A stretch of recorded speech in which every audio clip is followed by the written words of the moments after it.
Hi ಎಲ್ರಿಗೂ, welcome to ಕರಾವಳಿ ಮನೆ ಅಡಿಗೆ. ನಾನಿವತ್ತು ಮಶ್ರೂಮ್ ಸುಕ್ಕ ಅಥವಾ ಗ್ರೇವಿ ಥರ ಮಾಡ್ತಾ ಇದ್ದೇನೆ. ತುಂಬ ಸಿಂಪಲ್ಲಾಗಿ ಮಾಡುವಂಥದ್ದು, ಜಾಸ್ತಿ ಇಂಗ್ರೀಡಿಯೆಂಟ್ಸ್ ಕೂಡ ಹಾಕದೆ ಈಸಿಯಾಗಿ ಯಾರು ಬೇಕಾದರೂ ಮಾಡ್ಕೊಳ್ಬೋದು. ಬನ್ನಿ ಹಾಗಾದರೆ ಹೇಗೆ ಮಾಡೋದು ಅಂತ ನೋಡ್ಕೊಳ್ಳೋಣ. ನಾನಿಲ್ಲಿ ಸ್ವಲ್ಪ ಮಶ್ರೂಮ್ ಸಿಕ್ಕಿದೆ ನೋಡಿ, ಇದನ್ನು ತೊಗೊಂಡಿದ್ದೇನೆ. ಈ ಮಶ್ರೂಮನ್ನು ಕ್ಲೀನಾಗಿ ತೊಳೆದುಕೊಳ್ಬೇಕು. ಈ ರೀತಿಯಾಗಿದೆ. ಇದನ್ನು ನಾನು ಚಿಕ್ಕದಾಗಿ ಕಟ್ ಮಾಡ್ಕೊಳ್ತೇನೆ. ನಿಮಗೆ ಎಷ್ಟು ದೊಡ್ಡ ಬೇಕೋ ಅಷ್ಟು ದೊಡ್ಡ ಕಟ್ ಮಾಡ್ಕೊಳ್ಬೋದು. ನಾನು ಇಷ್ಟು ಚಿಕ್ಕದಾಗಿ ಕಟ್ ಮಾಡಿಟ್ಕೊಂಡಿದ್ದೇನೆ. ನಂತರ ನಾನಿಲ್ಲಿ ಸ್ಟೋವ್ನ ಆನ್ ಮಾಡಿಕೊಂಡು ಒಂದು ಬಾಣಲೆಯನ್ನು ಇಟ್ಟಿದ್ದೇನೆ. ಇದಕ್ಕೆ ನಾನು 4 ಸ್ಪೂನ್ನಷ್ಟು ಎಣ್ಣೆನ ಹಾಕ್ಕೊಂಡಿದ್ದೇನೆ. ಅದಾದಮೇಲೆ 2 ಈರುಳ್ಳಿನ ಚಿಕ್ಕದಾಗಿ ಕಟ್ ಮಾಡಿ ಫ್ರೈ ಮಾಡ್ಕೊಳ್ತಾ ಇದ್ದೇನೆ. ಈ ಈರುಳ್ಳಿ ಚೆನ್ನಾಗಿ ಫ್ರೈ ಆಗಬೇಕು. ಅದಾದಮೇಲೆ ನಾನು ಇದಕ್ಕೆ 1 ಟೊಮ್ಯಾಟೋನ ಹಾಕಿದ್ದೇನೆ. 1 ಟೊಮ್ಯಾಟೋನ ಚಿಕ್ಕದಾಗಿ ಕಟ್ ಮಾಡಿ ಹಾಕ್ಕೊಂಡಿದ್ದೇನೆ. ಇದು ಕೂಡ ಚೆನ್ನಾಗಿ ಫ್ರೈ ಮಾಡ್ಕೊಳ್ಳೋಣ. ಇವೆರಡು ಫ್ರೈ ಆದಮೇಲೆ ನಾನು ಇದಕ್ಕೆ ಮಶ್ರೂಮನ್ನು ಹಾಕ್ಕೊಂಡಿದ್ದೇನೆ. ನಂತರ ಈಗ ನಾನು ಇದಕ್ಕೆ 1 ಸ್ಪೂನ್ ಆಗುವಷ್ಟು ಶುಂಠಿ ಬೆಳ್ಳುಳ್ಳಿ ಪೇಸ್ಟನ್ನು ಹಾಕ್ಕೊಳ್ತಾ ಇದ್ದೇನೆ.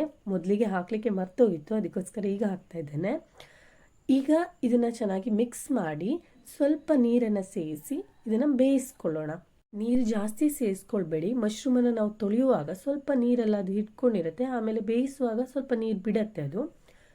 ಈಗ ನಂತರ ನಾನು ಇದಕ್ಕೆ ಸ್ವಲ್ಪ ಅರಿಶಿಣದ ಪುಡಿಯನ್ನು ಹಾಕ್ಕೊಂಡಿದ್ದೇನೆ. ಅದಾದಮೇಲೆ ಸ್ವಲ್ಪ ಧನಿಯಾ ಪೌಡರನ್ನು ಹಾಕಿದ್ದೇನೆ.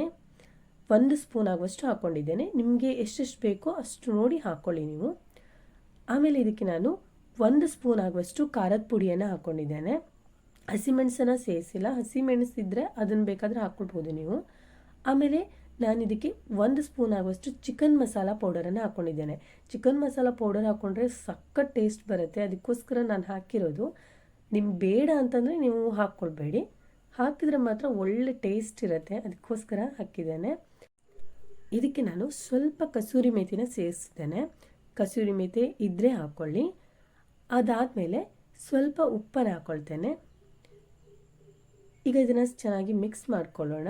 5 ನಿಮಿಷ ಹೀಗೆ ಬೇಯಬೇಕು ಇದು. ಅದಾದಮೇಲೆ ಕೊನೆಯದಾಗಿ ನಾನು ಇದಕ್ಕೆ ಕೊತ್ತಂಬರಿ ಸೊಪ್ಪನ್ನು ಚಿಕ್ಕದಾಗಿ ಕಟ್ ಮಾಡಿ ಇಟ್ಕೊಂಡಿದ್ದೇನೆ, ಅದನ್ನು ಹಾಕಿದ್ದೇನೆ. ಸಿಂಪಲ್ಲಾಗಿ ಮಾಡ್ಕೊಳ್ಳುವಂತಹ ಮಶ್ರೂಮ್ ಗ್ರೇವಿ ರೆಡಿಯಾಗಿದೆ. ಸಕ್ಕತ್ತಾಗಿರುತ್ತೆ ಟೇಸ್ಟ್ ಮಾತ್ರ. ನೀವು ಒಂದ್ಸಲ ನಿಮ್ಮ ಮನೇಲಿ ಟ್ರೈ ಮಾಡಿ. ಇದನ್ನು ನೀವು ದೋಸೆ ಜೊತೆ, ಅನ್ನದ ಜೊತೆ, ಚಪಾತಿ ಜೊತೆಗೆಲ್ಲ ಹಾಕ್ಕೊಂಡು ತಿನ್ಬೋದು. ಸೂಪರಾಗಿರುತ್ತೆ. ಈ ರೆಸಿಪಿ ನಿಮಗೆ ಇಷ್ಟ ಆದರೆ ಲೈಕ್ ಮಾಡಿ, ಶೇರ್ ಮಾಡೋದನ್ನು ಮರಿಬೇಡಿ. Thank you for watching.